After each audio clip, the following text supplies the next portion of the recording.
La compra de la estancia María Dolores por parte del gobierno y la cancelación del proyecto Neptuno han despertado diversas reacciones desde la oposición, desde interpelaciones hasta pedido de informes. Hoy les propongo detenernos en cómo está viendo la oposición, cómo está viendo el Partido Colorado estos meses del gobierno y también cómo se ve desde el otro lado y qué es lo que plantea de cara al presupuesto que se viene, además, en pocos días. De varios temas hablaremos hoy. Bienvenidas, bienvenidos. Así comienza el lado B.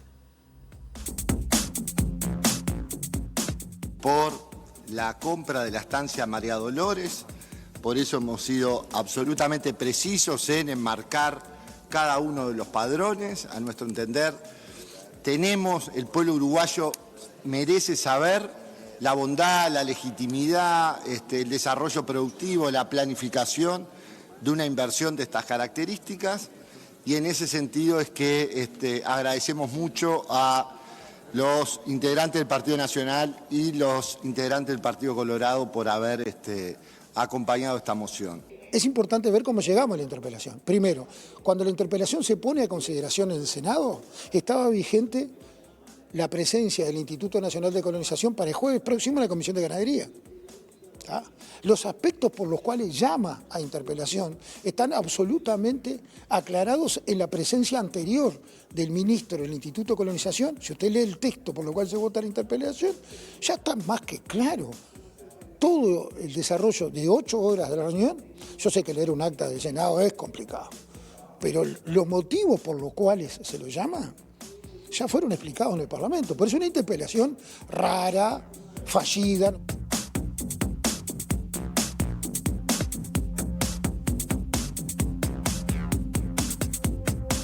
De diversos temas de actualidad vamos a estar hablando hoy en Lado B, aquí en la pantalla de TV Ciudad, con el diputado del Partido Colorado, Gabriel Gurméndez. ¿Qué dice, Gabriel? Bienvenido. ¿Cómo andás? ¿Qué tal? Buen día, un gusto. Un gusto tenerte por acá. Para mí. Bueno, también están Antonio Ladra, el periodista Antonio Ladra, y la politóloga Camila Ceballos. Ya los vamos a incorporar a la charla. Diversos temas, ¿no? Te vi activo, de hecho, también. Hiciste un pedido de informes hoy por el tema de Neptuno. Has estado también comentando esto que estábamos mencionando y viendo recién de la estancia de María Dolores. Ahí Aníbal Pereira decía, va a ser una interpelación rara, ¿no? ¿Cómo tomás eso que dicen desde el gobierno? Nosotros hemos seguido este tema de Instituto de Colonización porque casualmente, además, el director de la oposición ha estado trabajando con nosotros políticamente hace mucho tiempo y ha sido realmente un manejo muy desprolijo de absolutamente todo el proceso. Es decir, todo nació mal. No quiero citar a Astori, pero no nació bien esto. Es decir, el proceso se inició con una improvisación, tomando una resolución. Ustedes se acuerdan con aquello del homenaje a Mujica, con el féretro allí, anunciado en una sesión que empezó creo que a las 9 de la mañana, se incorporó un nuevo integrante del directorio y a los 20 minutos estaban votando la compra de esta estancia en $32 millones. No parecían estar los informes previos, no estaban en el expediente las formas que se deben guardar para una decisión de esta naturaleza. La persona que tenía que votar entró casi sin saber de lo que se trataba. Y bueno, todas las fallas que después fueron indicadas por el propio Tribunal de Cuentas, la falta presupuestal, la falta del quórum mínimo legal, es decir, diversas observaciones de legalidad en las que intervino preceptivamente el Tribunal de Cuentas que fueron señaladas, toda la polémica, que además es muy significativa, la polémica creo que habla mucho de ese desorden. Es decir, el presidente del Instituto de Colonización estaba impedido constitucionalmente de ocupar su cargo, en una cosa que era absolutamente evidente, era colono y presidente del Instituto de Colonización. La Constitución lo prohíbe expresamente y se entró en una discusión que estaba perdida de entrada. Es decir, ese señor nunca debió haber sido presidente del Instituto de Colonización y se dio esa batalla tratando de permanecer ahí. Intervino Orsi finalmente y la sensatez primó. Lo mismo con la otra directora, con Karina Henderson. También era colona, tuvo que subsanar su situación. Para mí no subsanó nada, porque lo que dijo es que ella dejó de ser colono y el colono ahora es su marido, ¿sí? Es la explotación agropecuaria donde ella pernocta, donde ella vive, junto con su marido. Si eso es salvar la Constitución. Pero bueno, ha sido todo una serie de elementos no se tenían los recursos. ¿Y cómo tomás que el Instituto haya ratificado la compra del Instituto de Y Colonización? creo que mal, también creo que está mal, porque no comparto de origen el tema. Pero todo esto son aspectos formales, legales, de desprolijidades.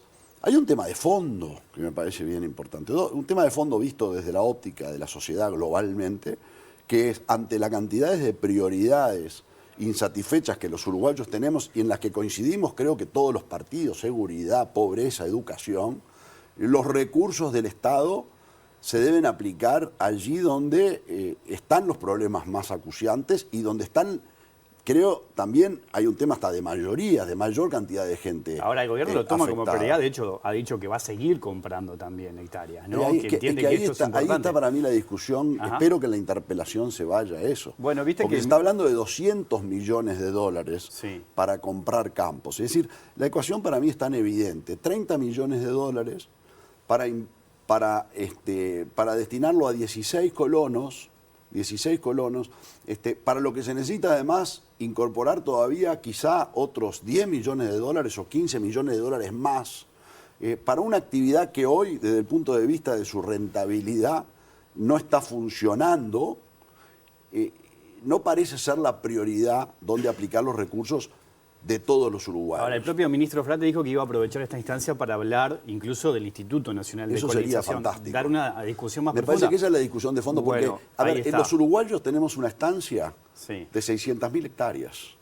El Instituto Nacional de Colonización creo que es la entidad pública con el mayor patrimonio que tiene el Estado. Bueno, Si no y lo es, fue creada de la mano del Partido Colorado, pero a eso voy, ¿no? ¿Qué mirada tenés? ¿No sería interesante ver cuál sería la utilidad que del hay, rol? hay una institucionalidad agropecuaria cuyos objetivos al final seguramente se han quedado obsoletos, no solamente del Instituto Nacional de Colonización, otras instituciones y otras entidades.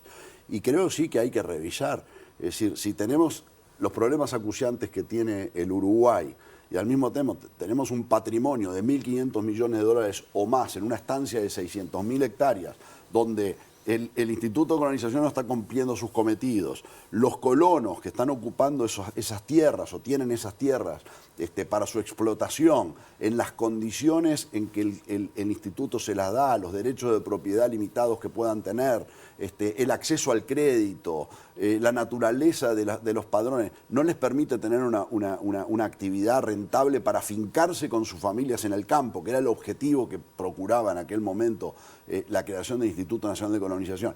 Y al mismo tiempo los uruguayos necesitamos recursos para atender las circunstancias más dramáticas que nos está interpelando la sociedad.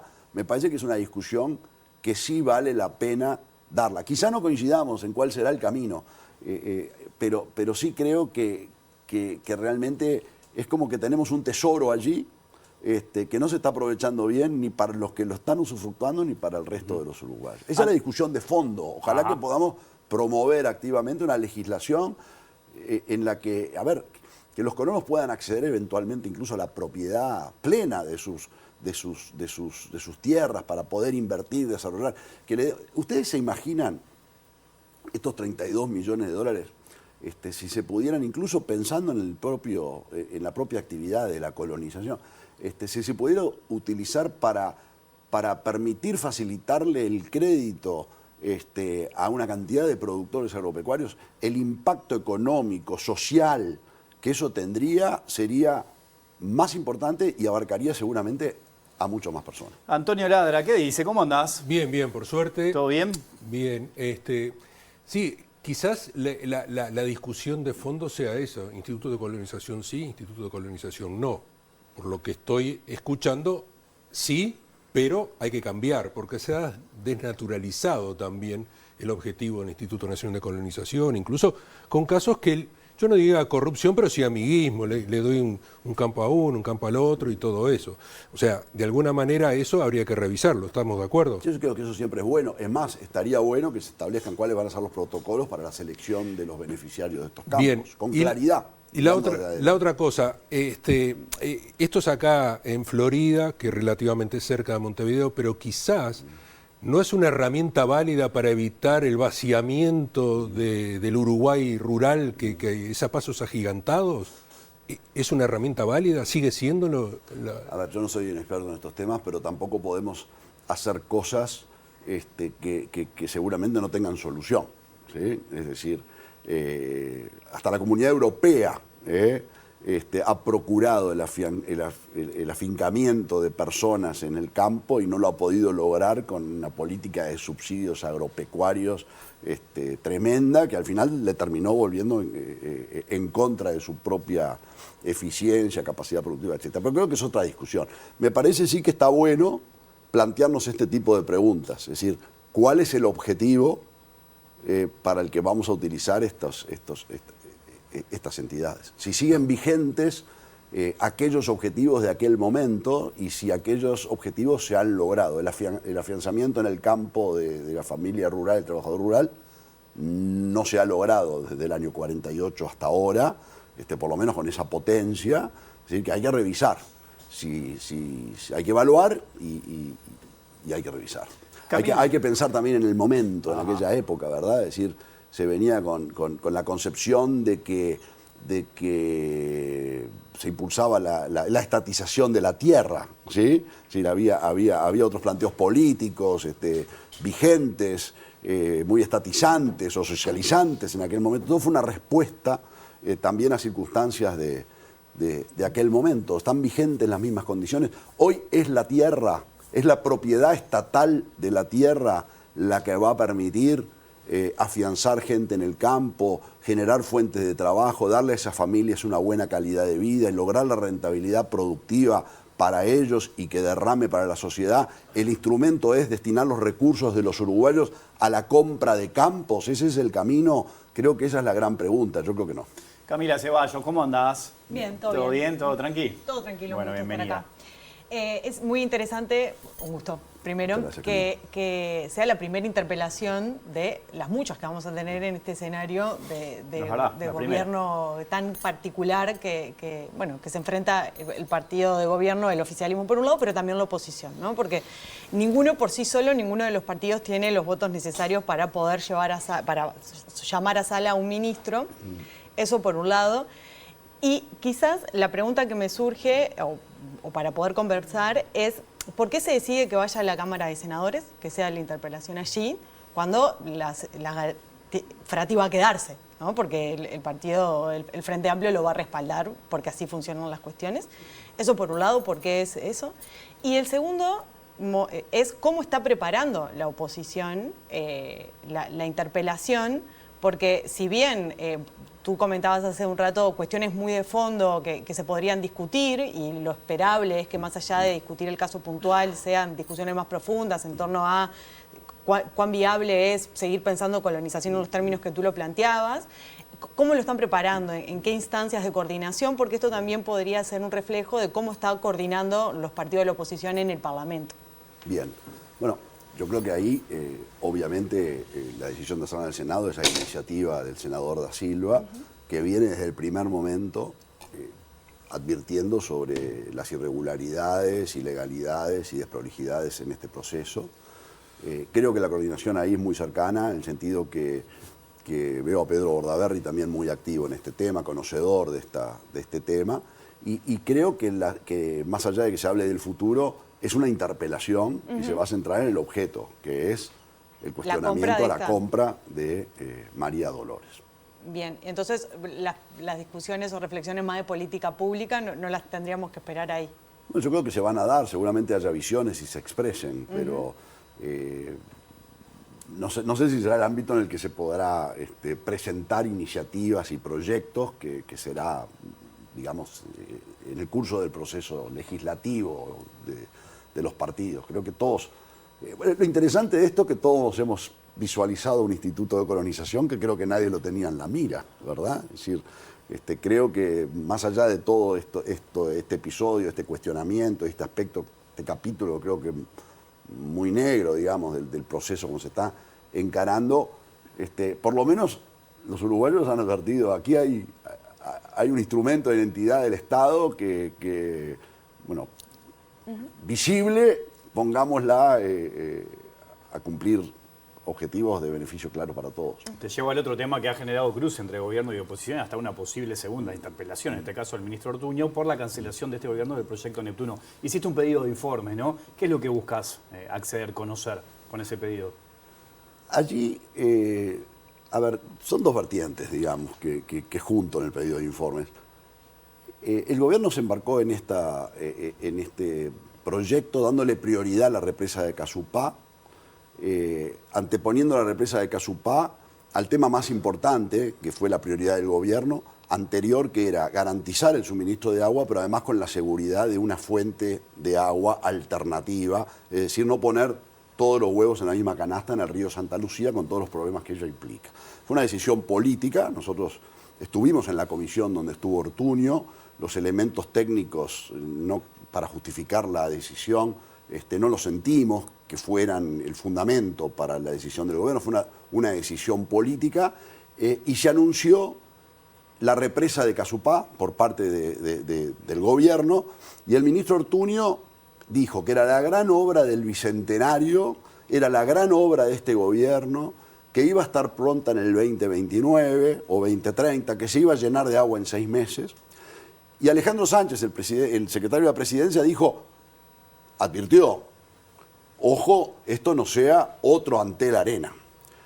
Y la verdad es que yo siento que vamos como derechito para ahí, porque yo no sentí en la comisión que estuvieran los elementos como para asegurarnos que no nos tropecemos de vuelta con la misma piedra, que ya nos tropezamos. Es decir, un proyecto que no se vaya a estar improvisando, que no tenga los presupuestos adecuados, que no se haya pensado en los cronogramas adecuados, que no se haya pensado en la financiación adecuada. Es decir, todas las cosas que pasaron con el Antel Arena. Fue un cúmulo de errores y de desvíos y de exceso de gastos, de falta de control financiero, de falta de control presupuestal. Me acuerdo que cuando se archivó la causa del Antel Arena... Se archivó 2 veces, ¿no? Se archivó 2 veces. Yo dije, bueno, ¿qué conclusión llega? Bueno, espero poder cumplir en mi rol como legislador que esto no vuelva a pasar en el Uruguay con los dineros públicos. ¿Pero qué valor le das que la justicia lo haya archivado 2 veces esa causa delante de la Arena? Bueno, yo creo que es como llover sobre mojado, ya fue muy discutido. O sea, la justicia, más bien que la justicia no, la Fiscalía entendió que no existían los elementos como para proceder a la causa penal. Ustedes recuerdan, en los fundamentos se decía despilfarro, dispendiosos gastos, etcétera, etcétera, pero no encontró los elementos que técnicamente pueden configurar una figura delictiva. Pero fin de la historia, fue archivado, está terminado eso. Lo que sí creo que fue un mal ejemplo de cómo se deben manejar proyectos y cómo se deben manejar los dineros públicos, en secreto, sin licitación, contrataciones directas, sin previsiones, gastando en la medida que se iba generando las necesidades, sin una planeación financiera previa. Entonces yo digo, bueno, atención, no lo digo yo, lo dice el Pacha Sánchez. Atención. Déjame aclarar algo ahí. Yo no veo la certeza de que esto se puede inaugurar en el 2029. Entonces digo, mándenme el cronograma. Cuando un ministro dice, lo voy a tener pronta en el 2029, es la gran obra del Bicentenario de este gobierno, la verdad que, bueno, buenazo, porque la represa de Casupá la queremos todos. La represa de Casupá, todos la impulsan. Es un tema de prioridades, qué se hacía antes y qué se hacía después. Ahora, que en el apuro por una decisión política darle prioridad a otra cosa, no nos embarquemos en un desastre financiero. Déjame aclarar algo que tiene una mirada periodística. Esas declaraciones que vos citás del secretario de Presidencia, Alejandro Sánchez, no las hace públicamente. Es una nota del diario El País que reconstruye un diálogo en base a fuentes, un diálogo de Sánchez con Ferrer, el presidente de la OCE, y con el ministro Ortuño. En base a esas fuentes, el diario El País, que es el único medio que publica eso, es eso que vos tomás, ¿no?, en este pedido de informes. ¿Cómo tomás que la academia dijera que, bueno, el proyecto Neptuno no era lo ideal para este contexto del Uruguay en el tema del suministro de agua? ¿Qué valor le das a eso? Creo que son dos cosas distintas. Sí, son dos cosas. Hice una aclaración aparte de lo periodístico. Creo que nadie desmintió que se hayan hecho esas expresiones en ese ámbito. Ninguno lo dijo públicamente, ¿no? Nadie lo dijo públicamente, nadie dijo que no fuera cierto. Pero en todo caso, si no lo dijo Pacha, lo digo yo. Ojo, que no sea otro Antel Arena, ¿no? Eso, desde el punto de vista académico hay distintas versiones, ¿no? O sea, hay distintas versiones y hay algunas versiones que no dicen exactamente lo que se quiso hacer decir.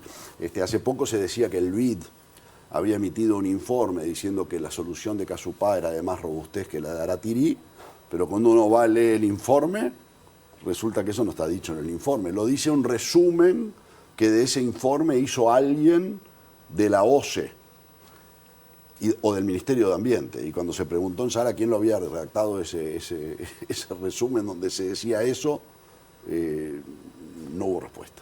Será motivo seguramente de parte del intercambio de la interpelación. Antonio, vuelvo contigo. No, me quedé pensando sobre los aspectos técnicos, digamos, Neptuno, Casupá, y se habla generalmente no, la oposición dice, esto fue una decisión política, y del lado del gobierno dice es una decisión técnica.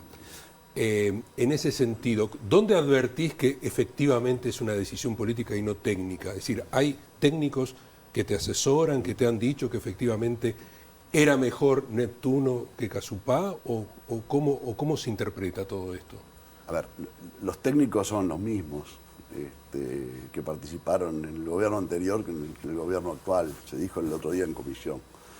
Es una definición de prioridades. Este gobierno decidió que la prioridad era la solución de reducir el contrato de Arasatí, hacer la planta de tratamiento y la nueva línea abductora e impulsar la represa de Casupá. ¿Y entonces dónde sale la eso de decir que es una decisión política? Si son los mismos técnicos.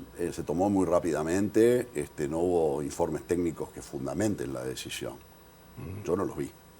La interpelación seguramente servirá para ahondar más en estos fundamentos por los que el gobierno toma esta decisión. Camila, vuelvo contigo. Sí, un poco me pasa lo mismo que con el otro tema, ¿no? Las interpelaciones suelen ser momentos interesantes, sobre todo para la opinión pública, para conocer más de un tema, pero también estamos acostumbrados. Por ejemplo, el periodo anterior se inició con una interpelación bastante extraña de Lust, no sé si ustedes se acuerdan, sí, que era una autointerpelación. Era una autointerpelación que un poco le tomaba el pelo a la institución, a la herramienta. Sí. Entonces, cuando nos enfrentamos a este tipo de cosas, que son básicamente cuestionarle al gobierno, que está bien, es una de las herramientas que tiene la oposición para posicionarse justamente enfrente al gobierno, ¿cuánto se va a discutir el fondo político o la decisión y no va a ser más una cuestión, digamos, para el meme o para el reel? ¿Viste?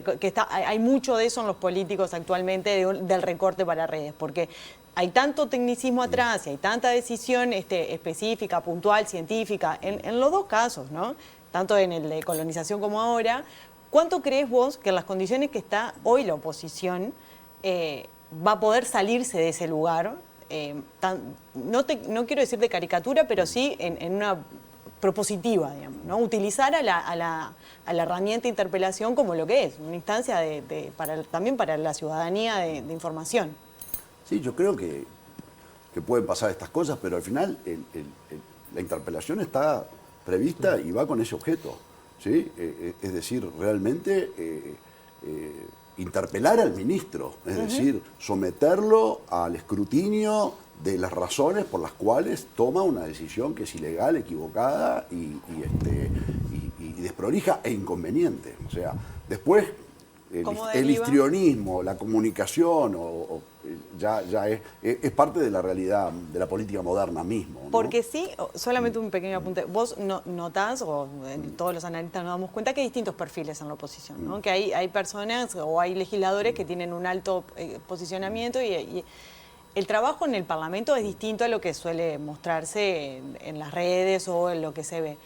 Yo a veces me pregunto, cuando estoy en el Parlamento, ¿a quién les están hablando? Bueno, es muy interesante que un legislador... Y creo que hay parte de eso también, es decir, con los instrumentos modernos de comunicación, la manera de llegar más directamente a la opinión pública quizás sea dar a conocer la presentación o el discurso que uno hace en la Cámara, que parece que nadie lo está escuchando porque en realidad está dirigido a otro público que no está allí. Y eso pasa. Bueno, ¿qué tenés en la mano ahí? ¿Un libro vos, sí, Antonio? Mirá, no sé si... El Zorro Rojo. El Zorro Rojo. Ajá. Este libro... ¿Y por qué tenés ese libro? Es La vida de Santiago Carrillo. ¿Sabes quién es Santiago Carrillo? Santiago Carrillo fue el líder del Partido Comunista Español. Y bueno, a mí me interesa mucho... decilo, Antonio. Decilo. No lo voy a decir. No digo, el Stalin español, le decían. Bueno, viste que cambió, ¿eh? Viste que cambió.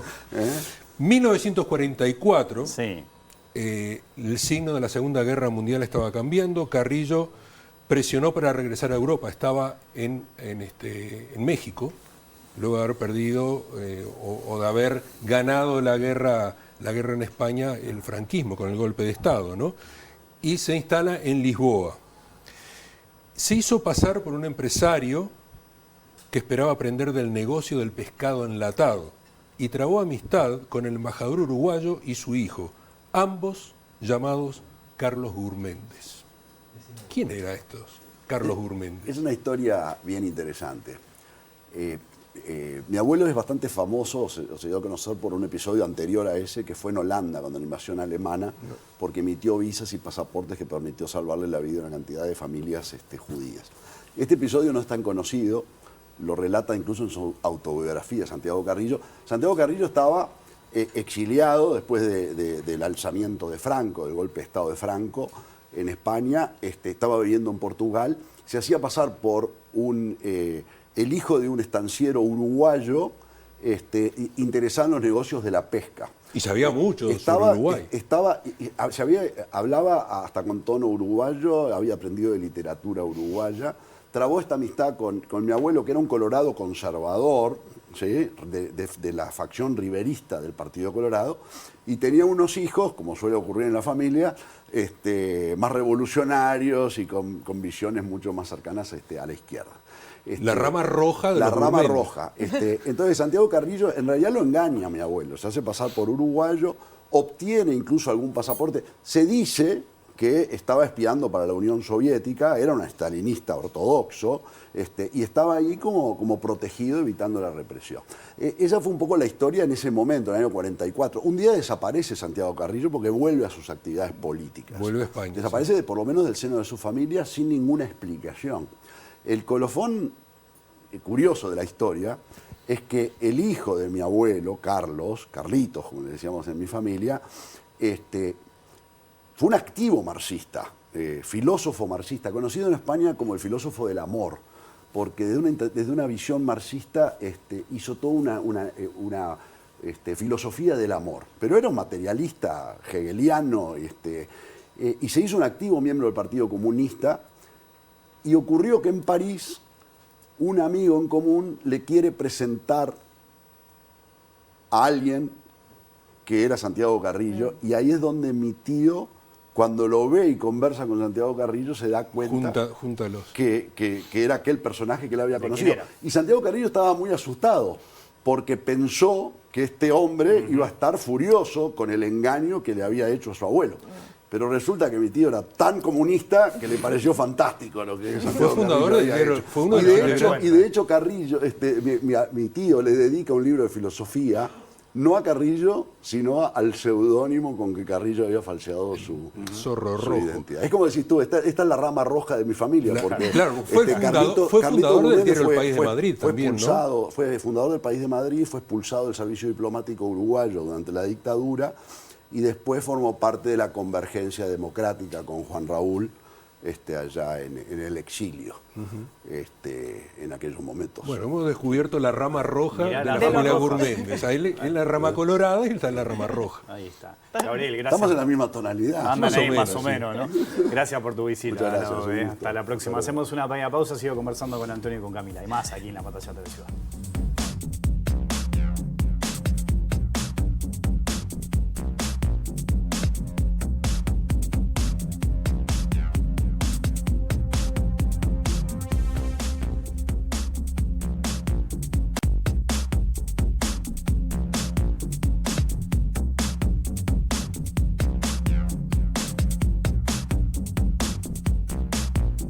Segundo bloque aquí del lado B en la pantalla de TV Ciudad. Sigo conversando con Antonio, con Camila. Bueno, esta primera interpelación, Camila, que decías, que tiene como algunas características, ¿no? Sí. Ese cruce que se generó antes de gobierno y oposición, lo que dijo Frati, esos intereses de los que habla el gobierno que tiene Da Silva, esa renuncia de Da Silva. Hay un montón de elementos, condimentos allí. Hay un montón de elementos, condimentos, como vos decís. Yo tengo bastantes expectativas con relación a cómo están, que Gurméndez ahí un poco no lo respondió, cómo está coordinando los partidos de la oposición en el Parlamento. Es toda una incógnita. porque justamente lo que permitió, por ejemplo, ver la semana pasada la negociación de Orsi con los intendentes es que la negociación está teniendo un lugar por fuera, ¿no? No necesariamente en el Parlamento. Entonces, esas brechas que se están armando entre los partidos de la oposición dentro del Parlamento son capitalizadas por el oficialismo. Las instancias de interpelación pueden ser un buen momento para que los partidos de la oposición coordinen una estrategia unificada. Como vemos, no están teniendo muy claro quién iba a ser el miembro interpelante en un primer momento, después en otro, eso va variando. Entonces esto muestra, por un lado, que los partidos de la oposición están teniendo problemas bastante evidentes para coordinar sus acciones y veremos cuán informado, cuán estructurada está la interpelación, porque veníamos acostumbrados a las interpelaciones o los llamados a salas que se le hacían a los ministros en el periodo anterior, estaban bien estructuradas. ¿Por qué? Porque lo hacía un único partido. Acá hay muchos intereses y estrategias en la vuelta que son de los distintos partidos. Y en segundo lugar, es recontraesperable que cada muy poco tiempo haya interpelaciones y llamados a sala. ¿Por qué? Porque es la estrategia que va a tener los partidos de la oposición para estar constantemente en boga o haciendo eco de su poder que tienen adentro del poder legislativo. Por último, quiero decir una cuestión que es, a mí me sigue llamando la atención cómo los partidos de la oposición no están moderando su estrategia de oposición, ¿no? Están constantemente yendo con las dos piernas. Tirando todo el tiempo. A todas las pelotas, como dijiste el otro día. A todas las pelotas, y es cuando en realidad es el periodo para la colaboración. Después, ¿cómo van a posicionarse acá en más? Y es muy largo un periodo de 5 años. Entonces, hay también un tema ahí para darle seguimiento. ¿Sabés que a mí me gustaría agregar una cosa a lo que dice Camila? Que me hubiera gustado ser como una especie de mosquita, estar metido dentro de la reunión del directorio del Partido Nacional, cuando discutieron el tema de la interpelación. Da Silva va a ser el interpelante, pero ¿qué posición tendría Enciso? Porque integra el directorio del Partido Nacional, y Enciso salió públicamente a cuestionar a Da Silva y a decir que él estaba de acuerdo, no con la compra, digo, ya la compra ya es un hecho, pero ¿qué vamos a hacer con esto? ¿Vamos a poner palos en la rueda o vamos a apoyar? Y allí Enciso agregó elementos, Antonio, interesantes de cómo podía repercutir positivamente este proyecto desde el movimiento de la cadena productiva. Claro, a nivel de desarrollo territorial. Desarrollo, exactamente, en el interior, que además está bastante complejo en algunas zonas. Sí, sobre todo Florida, que está complejo por el tema de conexión ganadera. No nos olvidemos mirá que allí hay una explosión de muchos millones de dólares, gente que quedaron adentro allí. Sí, le tiró una chicana también a Da Silva, ¿no? En eso de que tenía intereses. Bueno, eso ni hablar de los intereses que él tenía, pero que no conocía del todo cómo era la cuestión del campo, ¿no? Sí. Y ahí le dijo, bueno, mirá que de Punta Carreta acá a La Macana estás en un ratito. O sea, como dándole a entender de que no estaba tan metido en todo lo que pasaba, ¿no? Sí. Pues es una cuestión interna eso. Sí, una cuestión interna.